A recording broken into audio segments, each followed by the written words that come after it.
नागपूर हिंसाचार प्रकरणातील मोहम्मद हमीद इंजिनियरच्या जामीन प्रकरणात कोर्टाने आता सरकारला फटकारलं। हमीद इंजिनियरच्या जामीन अर्जावरील अंतिम सुनावणी राज्य सरकारमुळे वारंवार पुढे ढकलावी लागत असल्यानं कोर्टाची सरकारला फटकार। नाशिकमधील दर्ग्याच्या अनधिकृत बांधकामावरील पालिकेच्या कारवाईला सुप्रीम कोर्टाची स्थगिती, तर पालिकेने बजावलेल्या नोटीसला दर्गा ट्रस्टकडून कोर्टात आव्हान।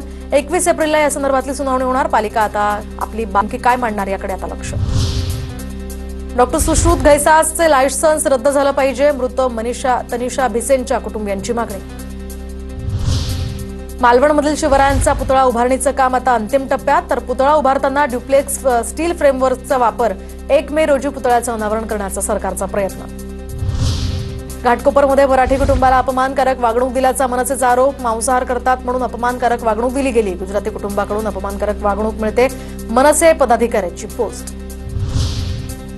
मुंबई विद्यापीठाला 17 कोटींचा जीएसटी भरण्याची केंद्रीय जीएसटी विभागाची नोटीस, तर सरकारी विद्यापीठांना सुद्धा त्यांच्या उत्पन्नातील वाटा केंद्र सरकारला जीएसटीच्या रूपात द्यावा लागणार।